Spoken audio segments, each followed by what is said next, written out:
Just about ready for opening day. I'll call it 3.0 at this point as we record this on Thursday, April the 2nd. The Phillies have had opening day. The IronPigs have had opening day. The Threshers and I believe Reading will open today.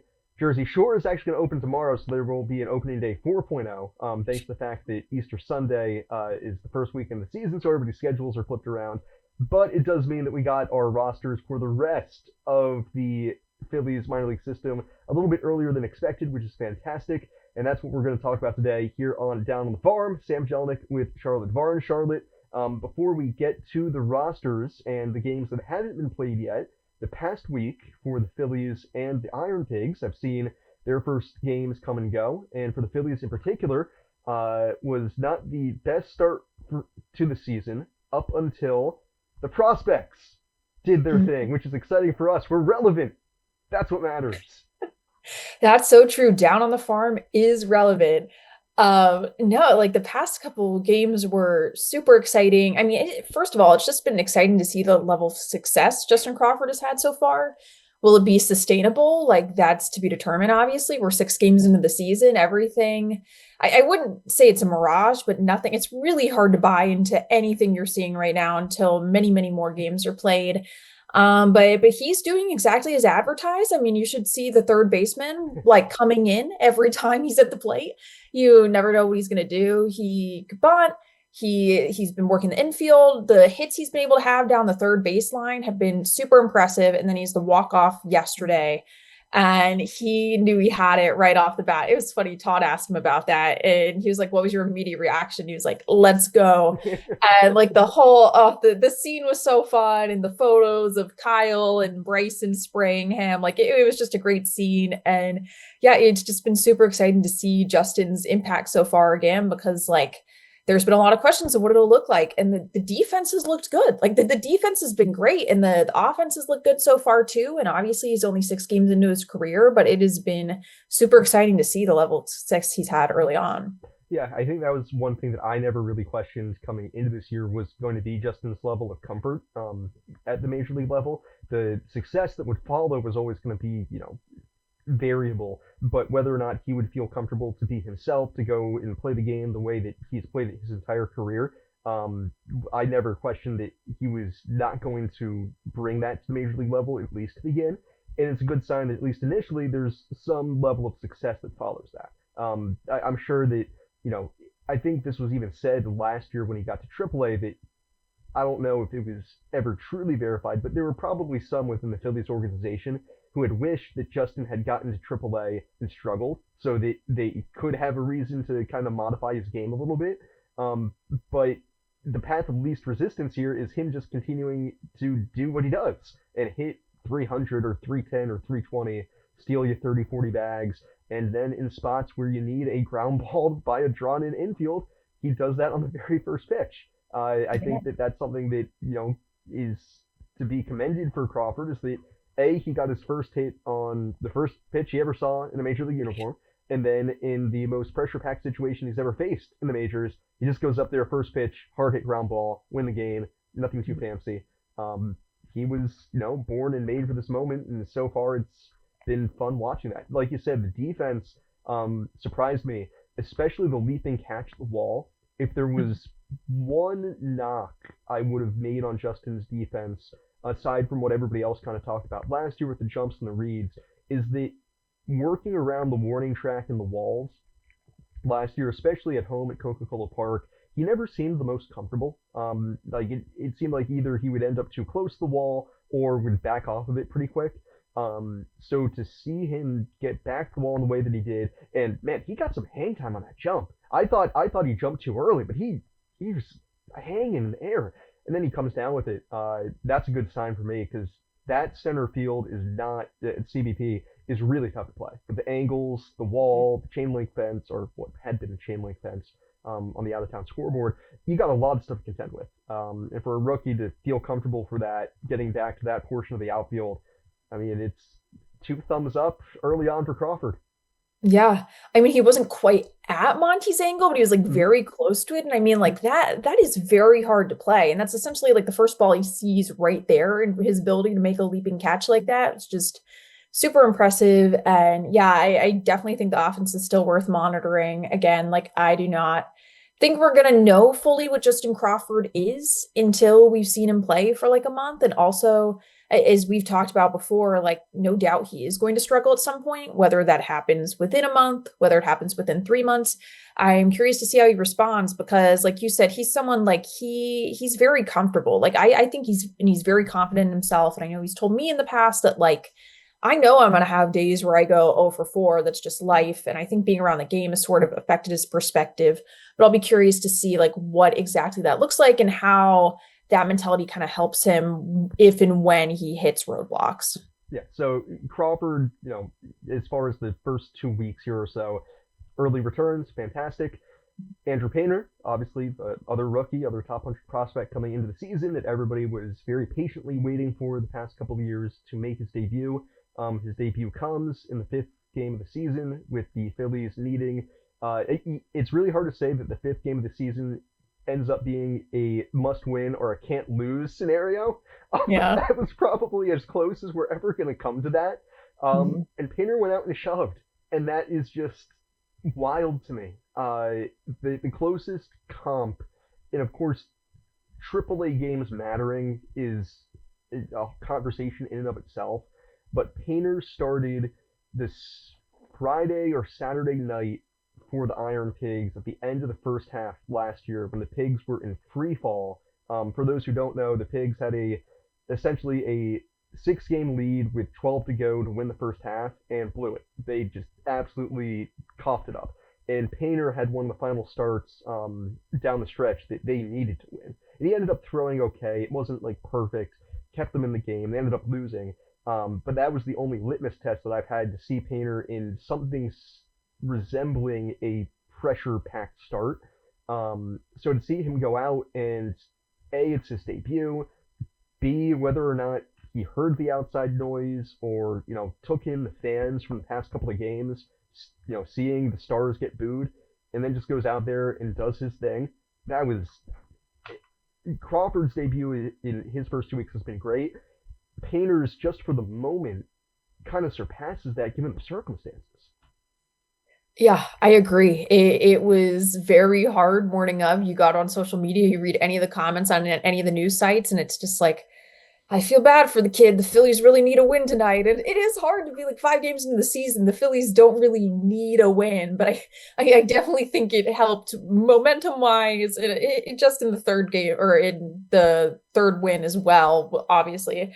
But yeah, I was just super impressed by what I saw, and I think it is just super interesting, just like how he's been able to regain his poise. I mean, when he let up those back-to-back singles, I Mm. was like that last year, like I could have seen that going Blows downhill up. Yeah. right away. Yeah.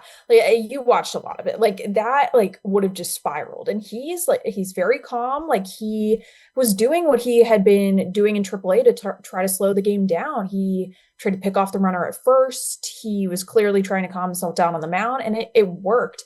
And it's just what's really interesting to me is I talked to his high school coach the other night, and poise is something that comes up a lot when you talk about Andrew, and like that it came up when we were talking about him in high school, and it really took a nosedive last year. And obviously that was the worst he'd been struggling in his whole life.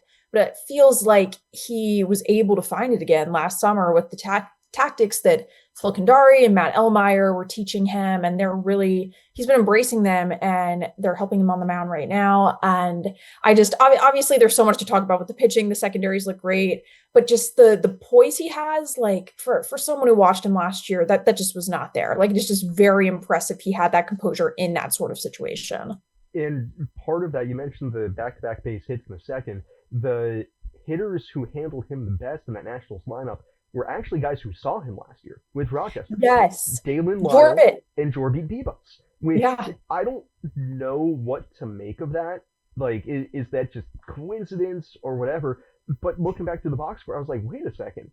Nobody else who hasn't seen him before got a hit off of him. So Yeah.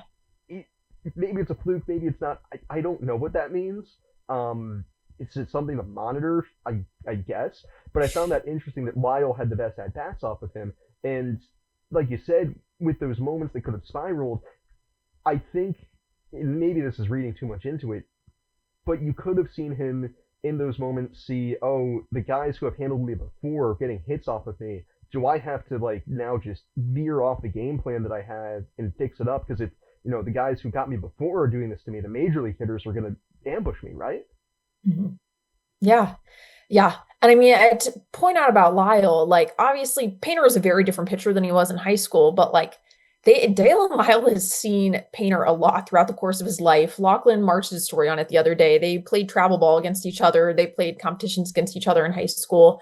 But yeah, in the face of like the two guys who have seen him a lot before, like the fact he was not phased by that was very impressive. I don't know. When I was watching Vivas, I just like got very vivid flashbacks when Yeah, the Yankees put out like 8 lefties against him last year. That was like, oh God, I feel like there was one like all lefty line, at least one all it lefty linebacker it if was you the saw Sunday Crawford. against Trenton Wilkes-Barre. I remember it explicitly because man, there was somebody in the Rail Riders lineup that day who I don't think had played that season. He was like their deadliest catcher, and JC Escara had caught like 15 straight games.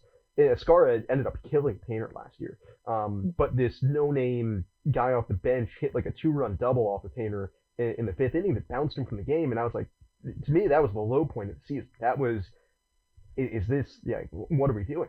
Um, Mhm. so to see him against the Nats lineup, against some good left-handed hitters, James Yeah. Wood, obviously Wood's K rate is what it is, but Painter able to abuse him a little bit, especially finishing with 97 against him, fastball Yeah. velo held firm, and I think everybody was more so impressed by the off-speed pitches. Mhm. The split change looked fantastic. The curve, slider, the sweeper, just everything worked together in tandem. He worked into the sixth. I was shocked they let him go back out for the sixth. It was awesome. Yeah, I was stunned. I'd filmed him exiting the fifth because I was like, okay, this is it. And we kept looking in the bullpen. There was no one up in the bullpen.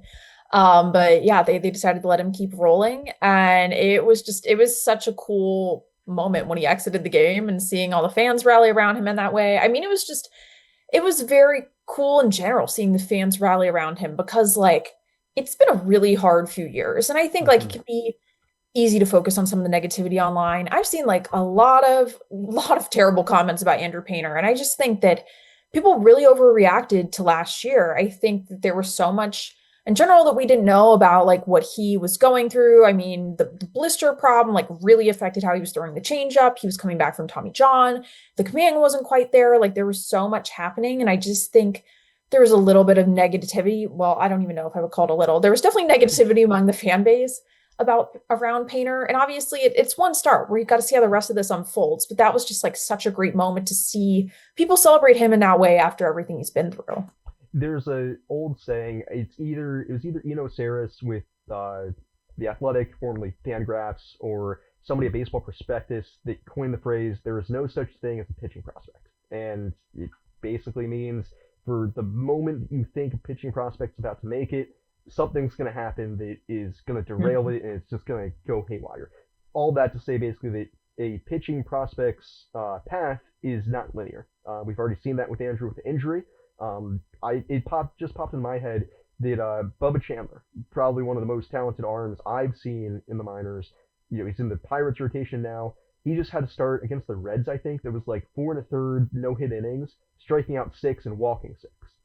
So Yeah, it was really weird. yeah, and all that's just to say we don't know what Painter is going to do next. We don't know where it's going to go. It's going to go up. It's going to go down. It's going to go wherever. But ultimately, we think it's going to land in a place that is going to be good.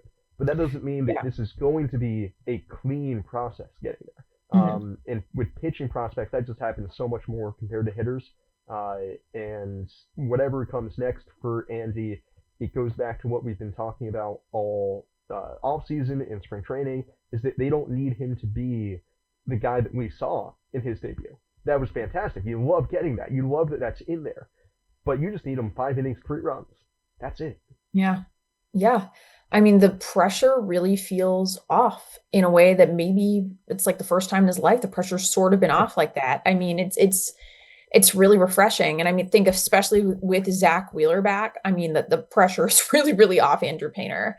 But yeah, and I just think, yeah, it is going to be up and down. There are going to be starts where he struggles. And I think the tools that he developed last year, whether it's just slowing stuff down on the mound, like just knowing he can go out there and like, yeah, things are going to be pretty bad, but you can survive it. Like, I think that is really important because if he didn't face it down there, he definitely would have faced this level, maybe not quite that level of struggle, but he definitely would have faced something in the majors. And the fact he sort of faced the worst of his pitching career in the minors and he knows he can get through it now, I think that is a very valuable lesson to have. So shifting away from what we've seen from the first week or two from Major League Club, looking at what we've seen now from the first technically week of game action for the IronPigs, which has been fun. There has been good. There's been more good than bad. Pigs are 4-1 as we record this on Thursday afternoon. The pluses that we've seen, we got to see an interesting pitching prospect by the name of Zach Wheeler. That was fun. Back on Saturday. I, Nothing like game 2 of the season, getting a little jolt in the arm for the rotation. You were here for it as well as basically the entire assembled Philadelphia media. I came away from it feeling just good. I can't say like I was floored that, oh my goodness, he is completely back to where he needs to be.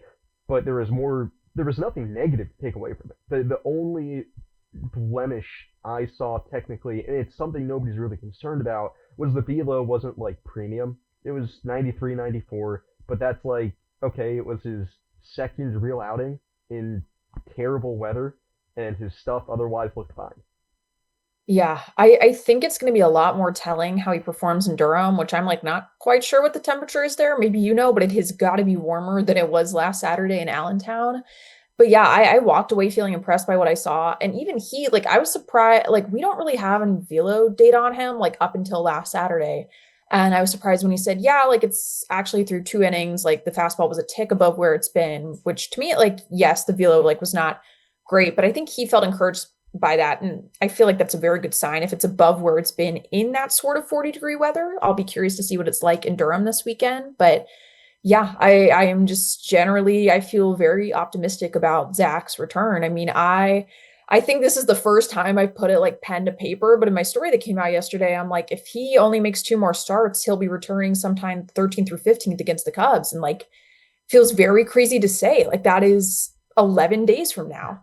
Like, but he looks really good and he'll make another start tomorrow, another in Lehigh Valley, which Rob said he misspoke about Reading. But he didn't know. I think he just like didn't know the IronPigs were home, which is why he said Reading. Hey, we're But happy to have him.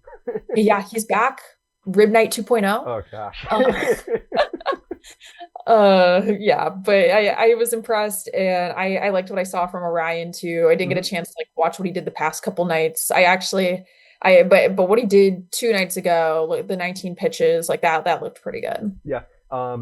Yeah, like you said, Wheeler will throw Friday and then once more with the IronPigs when the Pigs return home against Rochester. That is the week of the calendar pulls up here. The week of the 6th. I would tentatively, if they keep the same math going here, that would be like the 9th. I don't know Yeah. if they'll keep that up. We'll probably find more after his start. I'm not sure I buy quite yet that he'll come back to the majors after that start, only because they said his start tomorrow is still going to be about 55 pitches, Mhm. which I guess if they want to bring him back on a reduced workload, where they're only going to get 5 or 6 out of him, that's fine. But to me, he would need 2 more starts after that. So I would want, this is my personal preference, I would want him to be at 90-ish pitches by the time he's back to the big leagues. Whether or not the Phillies want to waste that many bullets in the minors is, that's their prerogative, and how good he feels. But at least the 2 more rehab starts. Orion, he's looked really good on his back-to-back rehabs. The one on Tuesday, he's really been trying to work the splitter in, which is interesting. I think it's a perfect scenario. That Yeah. he's in game action, it doesn't matter, and he's just ramping up. Splitter didn't look good. It got hit around. He Yeah. left it up in the zone. It's got the break, it's got the characteristics that you want, the lower spin rate. Bottom falls out of it. They just left it up in the zone. I think he's just got to learn. Okay, where do I need to start it? What's my feel? What's my look for envisioning this pitch and ripping it off? and I think he'll get there. And it's good for to fail with it now versus at the Yes. big league level. The velos look good. He's landed the sweeper. I think he looks ready. We'll see if he makes one more rehab appearance or not. The Phillies have the benefit of they don't need Orion right now. The bullpen is in a spot where it's been so seldom used, especially the back end guys, that it's like they're not yearning for a high octane arm at the moment, and more so that gives them more time to see if one of Mesa or Pop or Bacchus either separates themselves completely in a good or bad way. That they don't have to make a decision yet. Yeah. Yeah, and I feel like they'll have the weekend in Colorado to figure that out, which feels insane to say because how much can you glean from an outing in Colorado? Yeah, Uh, if you can live to tell the tale, technically, I guess yeah, you're the one who stays. yeah, yeah. Yeah, I'll be curious to see what they do with the bullpen when he's back. And I totally agree about the splitter. Like it is best to be testing that out right now. I mean, I'm sure it'll still get knocked around in the majors a little bit. Obviously, he's still figuring that out. But yeah, it's great that he's coming back so soon. Same with Wheeler. And to your point about him coming back and maybe potentially making a fourth start in the minors, like I don't know. Like we were talking about it yesterday, and the Phillies have so many bullpen guys who can go 1+ right now. Hmm. I could see them bringing Zach back, and they keep him on a strict pitch limit. And like you have Taiwan will be back in the bullpen. You have a lot of guys who can go 1+ innings. I could feel them. I could see them feeling comfortable with having Zach back and just relying on the bullpen a little bit more. Yeah, you definitely have a better feel for that than I would. And yeah, it's just the I don't know, I just get worried about making sure he's ramped all the way back up. And again, that's one of the things you're balancing the same way Bryce Harper went through his rehab, and the way a lot of guys feel when they go on major league rehab assignments is if I'm good enough to play, I'm not wasting bullets down the minors. Like, Yeah. and that's all for the player, how confident they feel. Because obviously, what we saw from Wheeler in his first rehab start and probably his second, it's more going through the motions of just feeling okay game wise, as opposed to feeling like I am truly competing in this moment. Mhm. And once he feels like he's at that stage, then you put him back up. Because if Zach Wheeler says he's ready, he he's ready. He's earned Mhm. that benefit. Um, Yeah. Yeah, but totally. for the pigs, it's helpful to have somebody to cover some innings early in the season. If I can be selfish here. Oh my God. So, otherwise, the rest of the pigs roster, to touch on that really briefly, prospects wise, the big one through the first 5 games has been Felix Reyes. There's been a lot of good. He's hit the ball hard. He's making a lot of contact. He's been as advertised, basically. Defensively, there have been some blemishes. He misplayed a ball. I'm trying to remember if that was opening night or game two. He misplayed a single into a double, trying to cut off a ball to the wall. And then last night at first base, he couldn't pick what seemed to be a pretty scoopable throw from Carter Kieboom at third base, that resulted in an error and a run. So it's like, yeah, you're gonna have to live with that stuff. And it's the same way any other bat first prospect, especially at the corners, is gonna be. You got to out hit your blemishes. You got to out hit the negatives and the warts on your game. And we'll see whether or not he can continue to do that.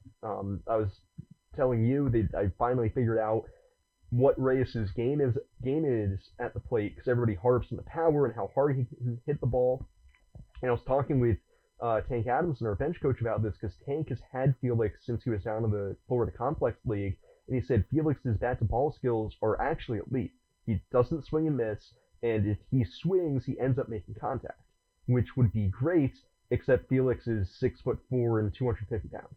And basically, Felix's game is, imagine Justin Crawford, 4 inches taller, 50 pounds heavier, and without any of the speed, but with more power. And it's a weird combination that can work, but it only works if Felix, from this point forward, can continue to cut down on the non-A swing pitches he looks at.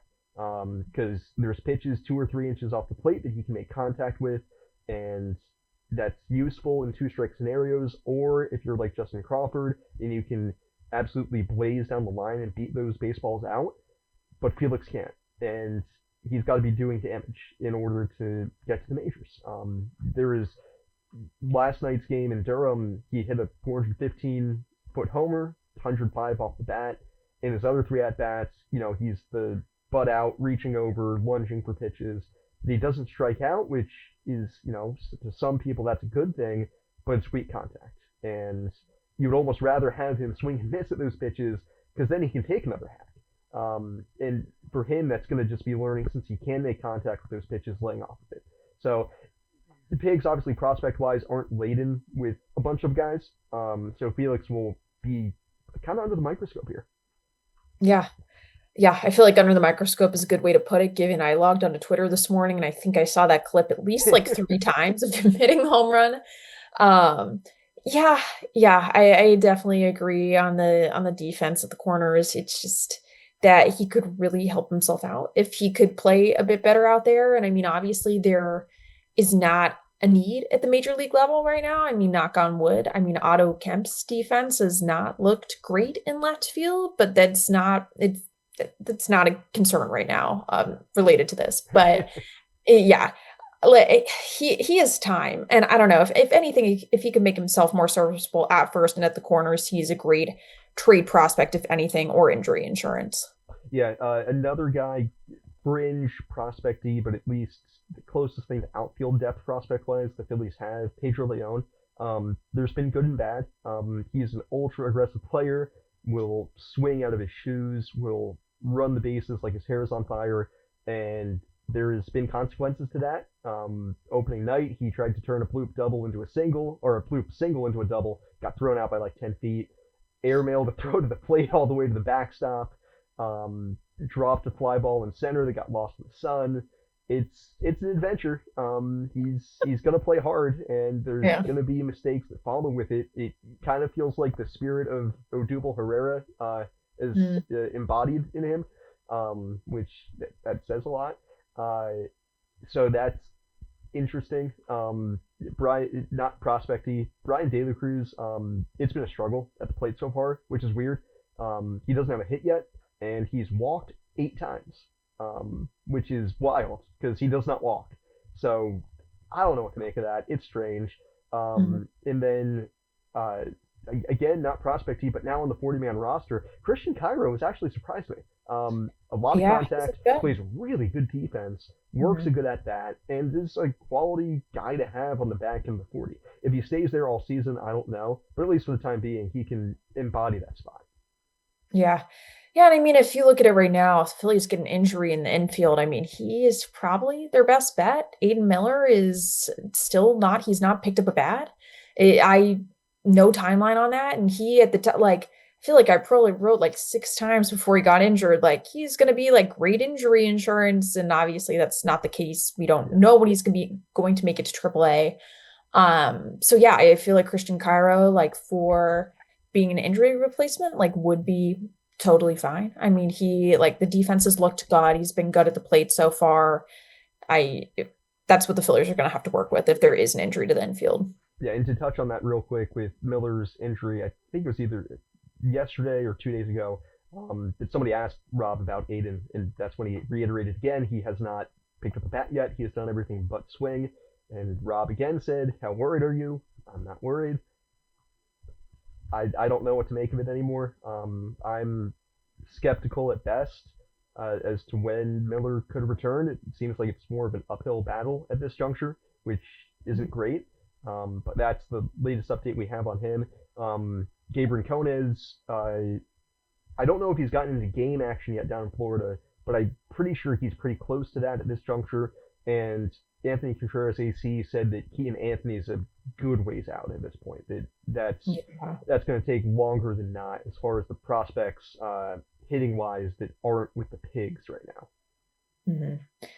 Yeah, I really feel for Keaton because this was going to be like a great opportunity, especially with them playing him in left. Like that was going to be a great opportunity to see how serviceable he was. It wasn't great during spring training, but again, like similar to Felix, like you sort of need to be a serviceable defender if you have any chance of getting in the major leagues. That can be said for him and Keaton. And they were giving him a shot and left to see what it looked like and injured like 1 week later. Not great. So that's tough, and we'll see when they join the Pigs lineup. Hopefully by midsummer. Early pitching wise, out of the bullpen, two guys I just want to shout out very quickly. One, Seth Johnson. Mm. D'Lo has been fantastic early. It's Yeah. been 97 to 99 consistent. And he got a chance to close out the series opener in Durham and showed the most emotion I've ever seen out of that man in my life. For a dude that is so soft spoken and very stoic, very calm, he just unleashed like primal, like he was like visited but from a spirit to end the game. And it was there for like 3 seconds, and then immediately, boom, wiped it clean, goes to Rene Pinto, shakes his hand, ball game over. It was absolutely nuts. I like But I I like pulled that. I like seeing that from Seth. That's part of learning to become a reliever. That channeling your energy, feeling how to get through those moments, because it never felt like when he would get those pressure packed moments, he knew what to do with the adrenaline and the moment, and now he's rising to it. And that's awesome to see. yeah.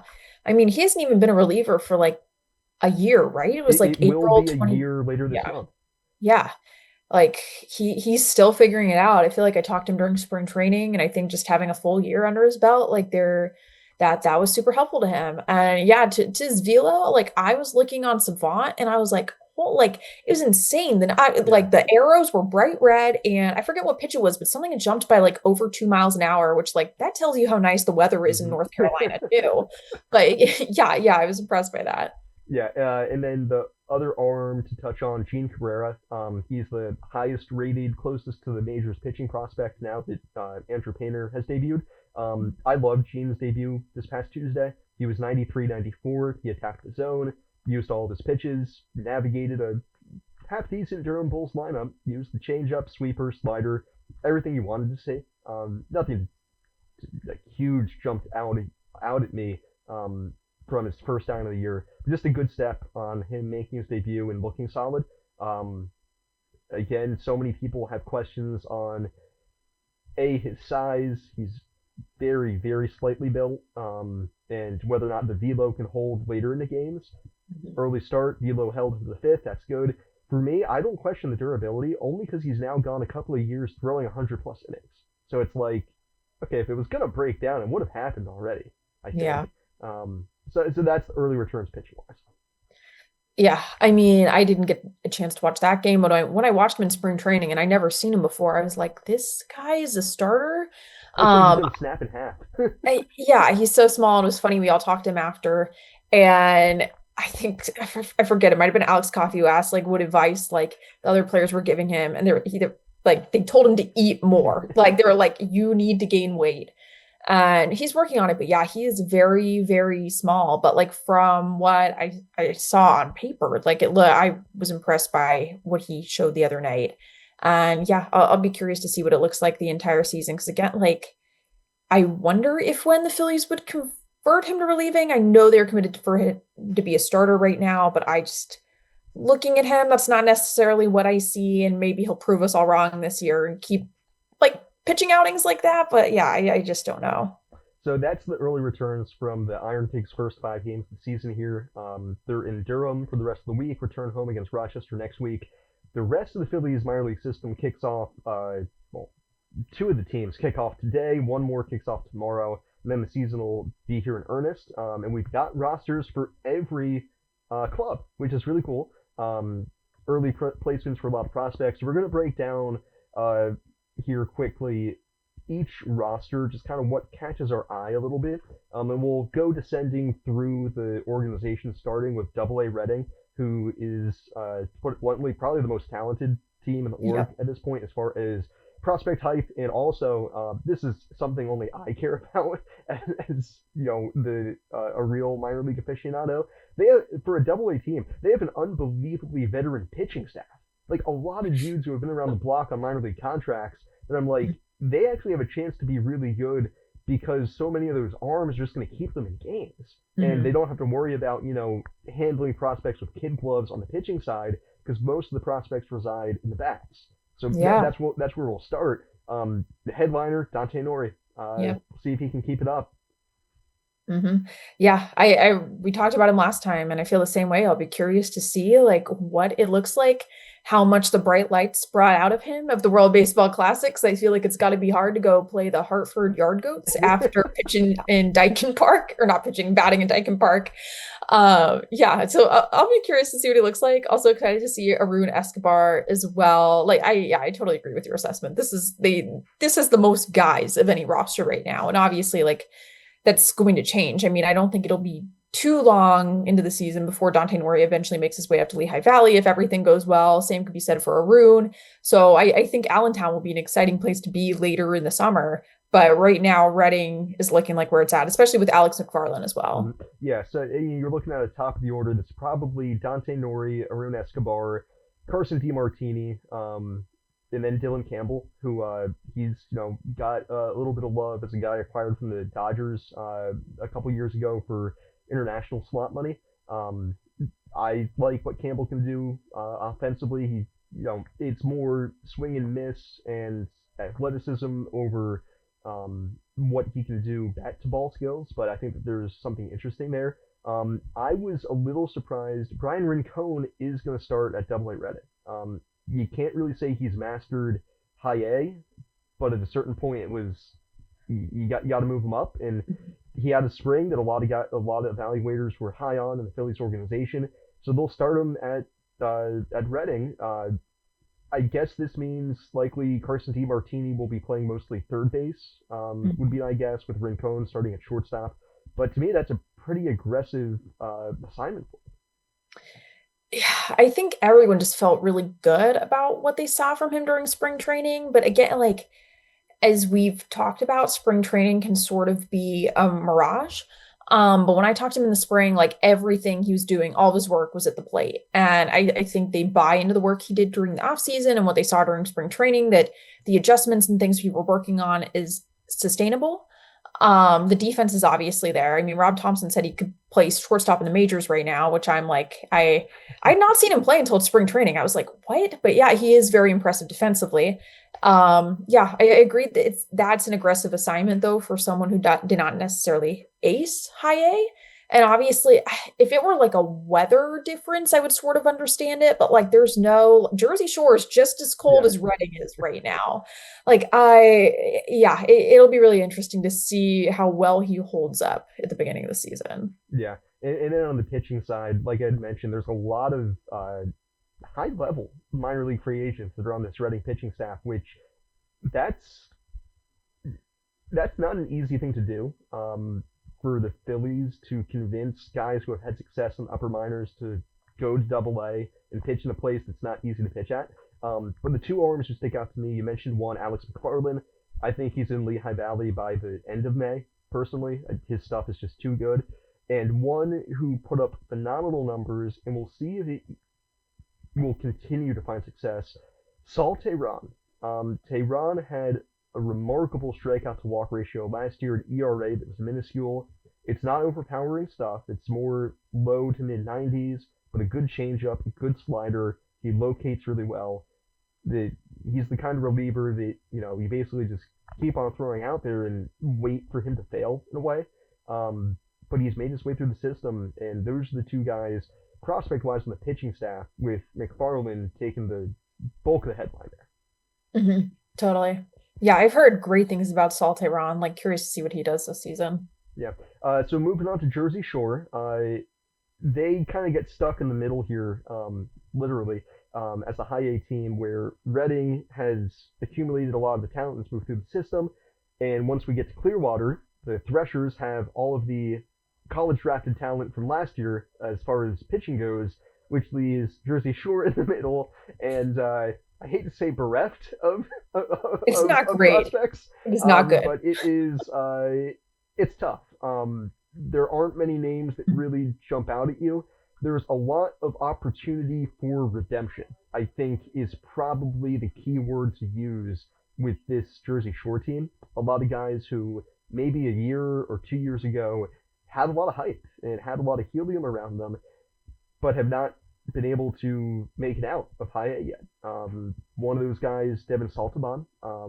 who now is center fielder. and has a lot of athleticism, but just does not put it fully together yet. John Spikerman, another name on that list as far as an outfielder goes. And, you know, outside of those two, offensively, there's not much that catches your eye on the Jersey Shore lineup card. Yeah, those were the exact two guys I was going to name because I heard nice things about John Spikerman during spring training, and Devin Saltman had got kind of a nasty injury last year and was out for a bit. I'm curious to see what he does this season. I could see him like ending up in Double A Reading sooner rather than later if he's a good start to the season. He was had an encouraging spring minor league camp. And I think the Phillies felt pretty encouraged by what they saw from him during the Australian Winter League. He was playing over there.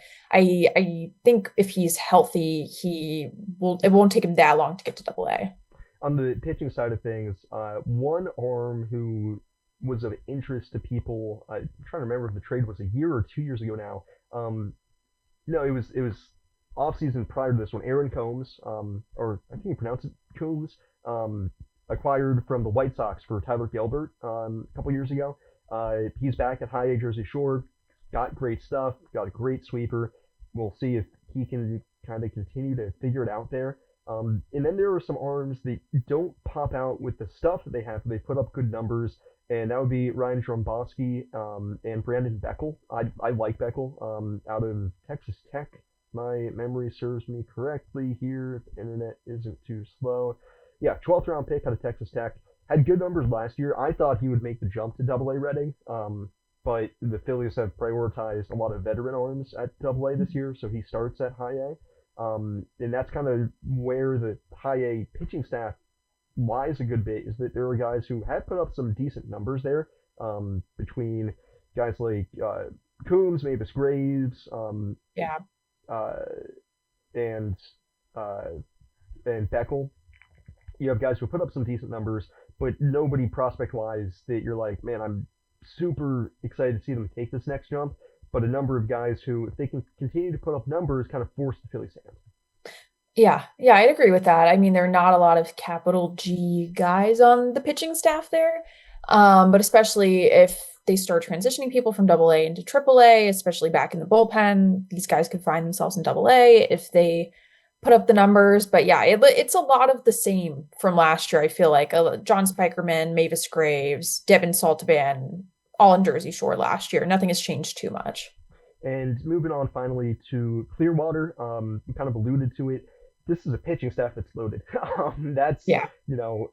filling innings at the at the lower levels of the minors to begin the season is always just a battle because you're dealing with pitch counts and inning limits and ineffectiveness for the most part. Guys just not throwing enough strikes. They have so many college arms, especially guys who can throw strikes. They are going to be, I think, really good to begin the first half. You have your name brands.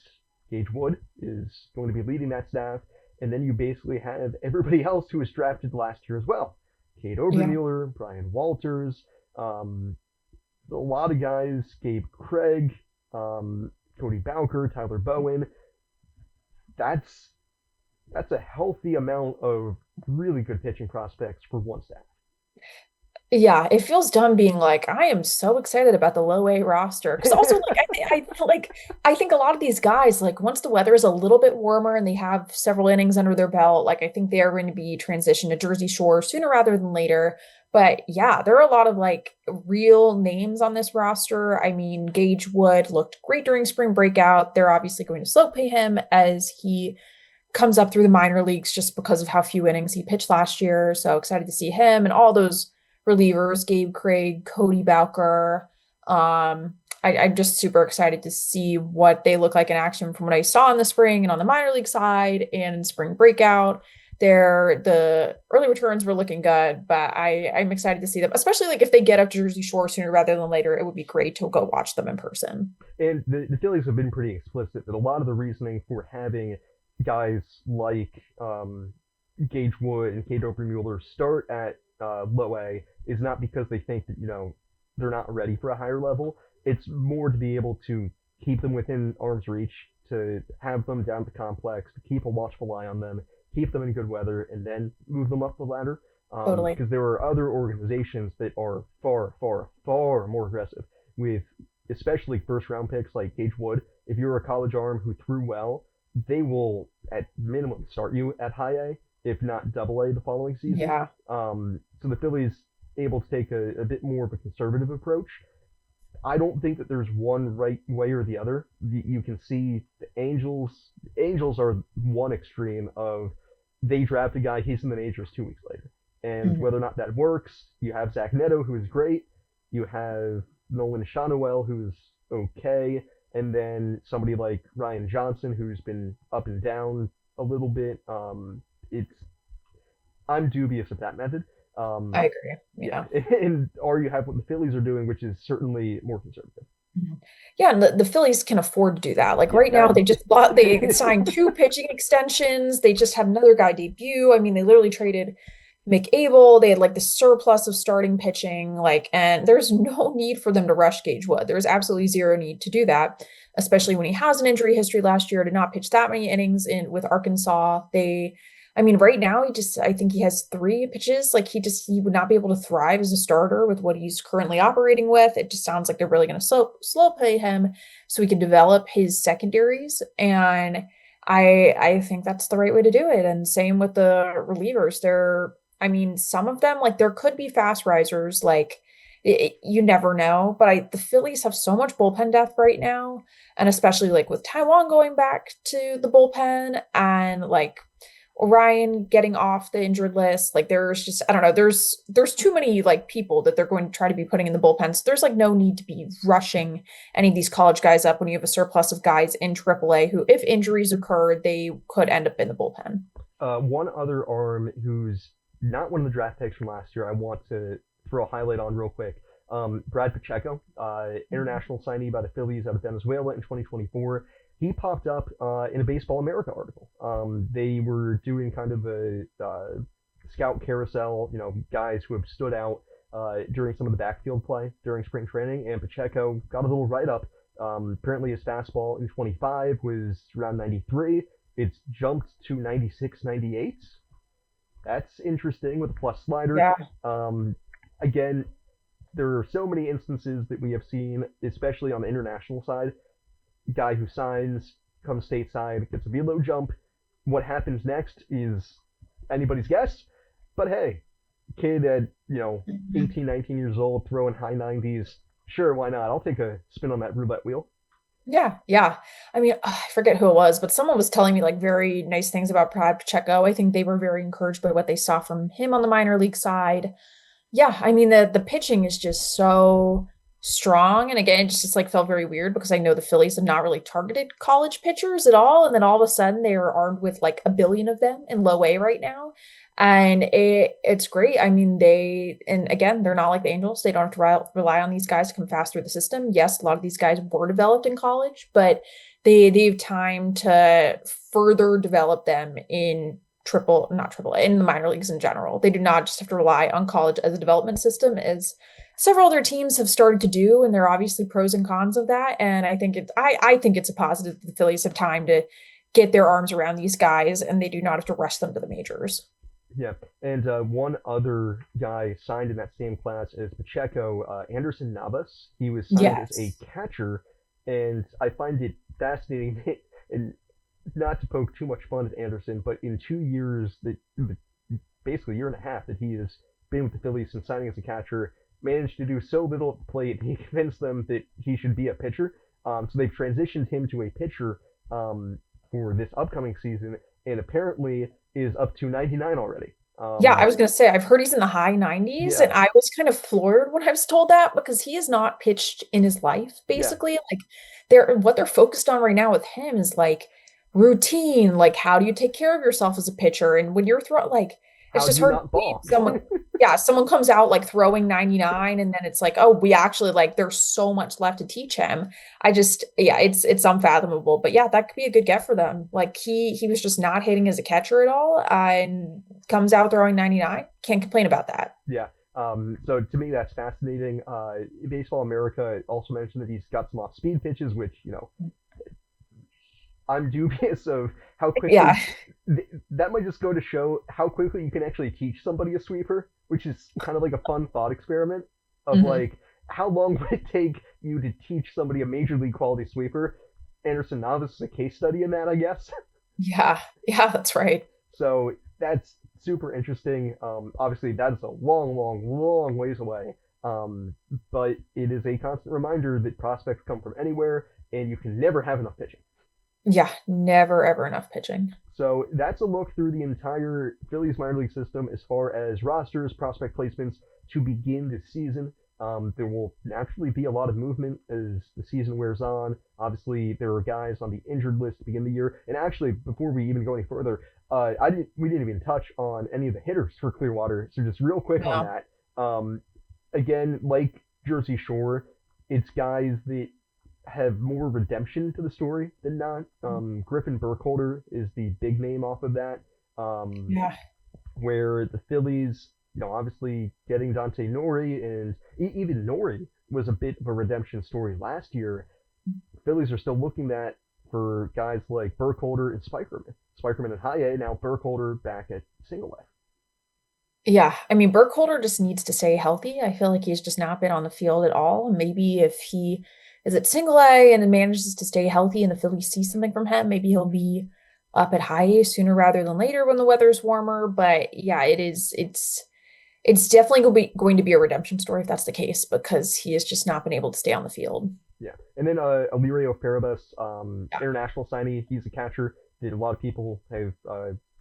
It's interesting trying to find catching at the lower levels, especially guys coming through like that. It can be very apparent and very clear when you see somebody catch that they just have the mannerisms about them, that they're Mhm. comfortable doing it, and you can see them sticking there. Farabas, has those kinds of reports, and I'm excited, for you don't want to say the next Eduardo Tait, but the way that the Phillies have developed catchers over the past couple of years, there hasn't been a whole lot moving through the system.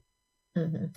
Yeah, and I mean, at some point you have to start thinking about 3 years from now. And I mean, he could be a guy to think about from about with 3 years from now. I mean, and I heard very positive things about him last summer. So yeah, I'm excited to see how he continues to develop. All I can think in my head is say 3 years from now, for that's when JT's contract runs out. Mhm. It's just 3 more years, 3 more years.